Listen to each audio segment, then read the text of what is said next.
in transition, stopping the GW fast break.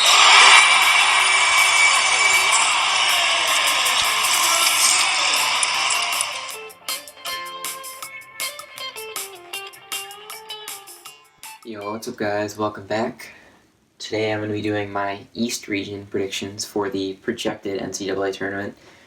If you guys were wondering how I got these teams, this is the last bracketology that was done on ESPN by Joe Lenardi, so this is just his final predictions. So I'm just going to make my picks based off of his projected NCAA bracket. So make sure, if you haven't seen my Midwest region predictions, to go check those out right now before you see this, so you don't get spoiled with these before you watch the video. So let's get right into it. First matchup between Dayton and the winner of Boston University and Robert Morris. I've got Dayton winning this one.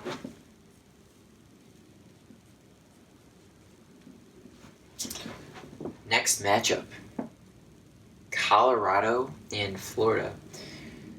This is a tough one. Florida's been pretty good this year. They've been a pretty solid team. Colorado, they've been pretty good too. I'm going to take Florida here. It's really, really tough, but I'm going to go with Florida here.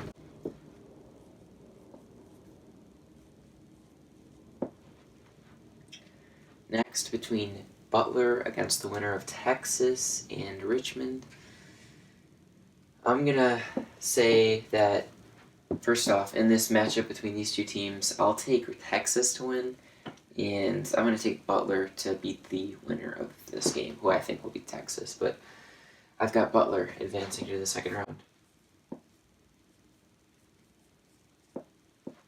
round. Next, between Maryland and Akron, I think Maryland will pretty easily be able to win this game, and wins.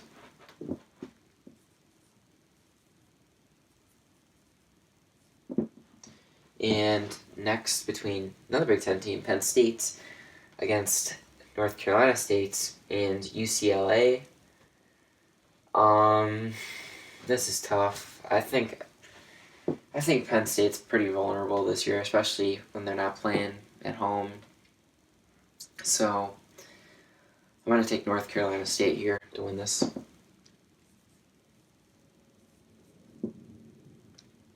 And next, between Villanova, who's been really good this year, and Hofstra, I'm going to take Villanova.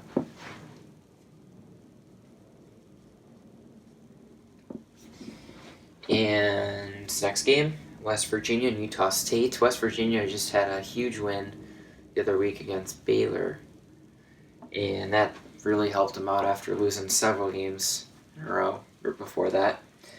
Utah State had a huge win over San Diego State. This is a tough game. I think I'm going to go with Utah State here, but this is so close. A game like this can just go either way. It's really hard to predict.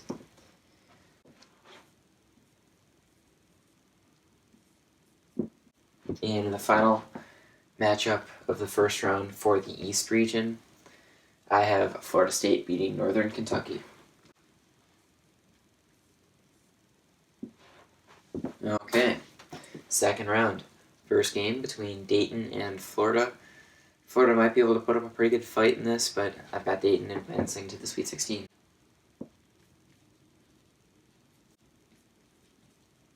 Next, between Butler and Maryland. This is a tough game. I'm going to go with Maryland here. I think they'll be able to overpower Butler, and I feel like they've just got a better overall team, and they'll be able to win this game.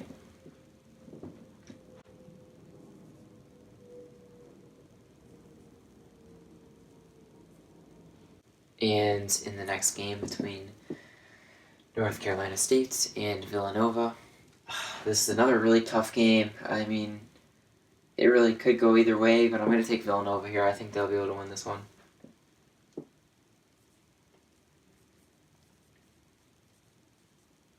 And in the last game of the second round, I've got Florida State winning this game.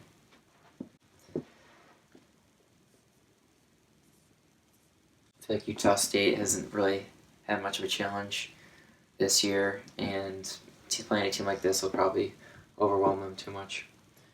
And for the Sweet 16 now, first game between Dayton and Maryland, I've got Maryland winning this game. I think they're a better team.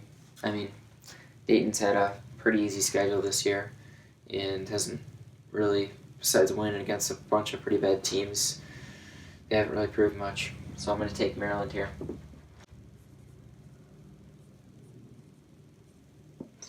And in the second Sweet 16 game between Villanova and Florida State, I feel like Villanova, with all their experience, they'll be able to win this game. Even though Florida State has been really good this year, I'm going to take Villanova to win this one.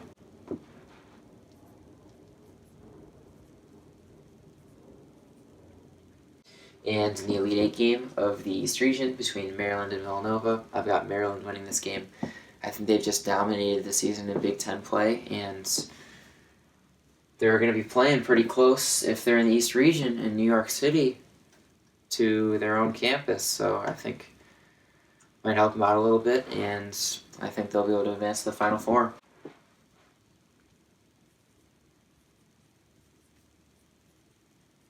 So those are my East region predictions. Make sure to also go check out my Midwest predictions, as I have already posted those.